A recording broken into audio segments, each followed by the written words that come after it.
Have you ever heard of restorative justice? I have heard of restorative justice, but I don't know much about it. Restorative justice. Is that like what they did in Rwanda? I have never heard of restorative justice.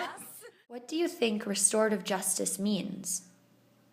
Okay, so when you address something in the past and then try to fix it. I would say restorative justice is the idea of solving an issue by bringing it back to the situation it was originally in. After your research, what is your definition of restorative justice?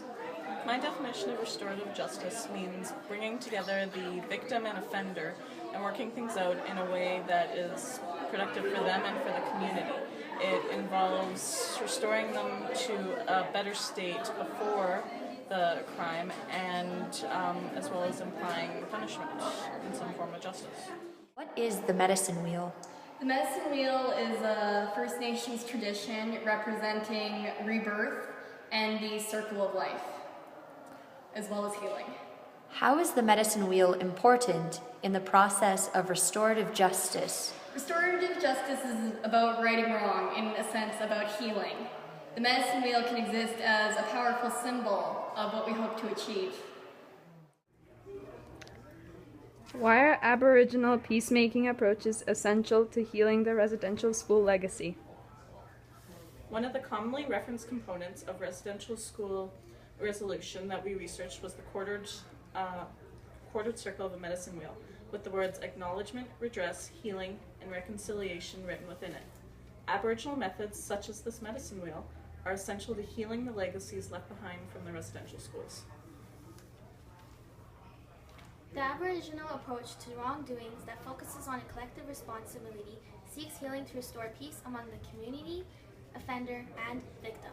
By ensuring the issues and needs of all those involved are addressed, minds, spirits, bodies, and emotions can heal, and balance within the community can be restored.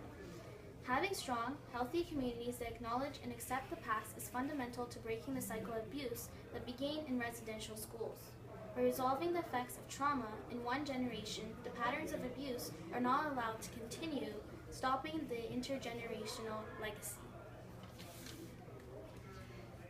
The focus and respect for dialogue in Aboriginal peacemaking approaches allows for perspectives and feelings of all parties to be involved in a meaningful and expressive way. Talking can allow a deeper understanding of the effects on Indigenous people that having their human rights violated by residential schools has caused, on their families, communities, and their opinion towards the Canadian government. It also gives the opportunity to apologize and recognize past harm and take responsibility for actions. This allows those involved, as they acknowledge and accept the past, to recognize the humanity for one another and to put their emotions forward in a respectful way, which is an important step in reestablishing the relationship based on dignity, understanding, mutual respect, and not on abuse and hatred. Restoring the bond between segments of society that are destined to go on living together is an invaluable step in healing the residential school legacy. We also feel that one of the biggest tragedies caused by residential schools was the loss of culture and identity when children were viciously removed from their families. Through the use of online forums, community circles, and events held by organizations like the Truth and Reconciliation Commission, survivors can share their experiences, people can connect with their roots and take part in traditional cultural practices. Aboriginal healing processes like this help establish cultural safety, or affirming identities that have been forcibly suppressed. Pride in identity, culture, and heritage are vital if the legacies of being called dirty, savage, and lesser that started in residential schools are going to be abolished.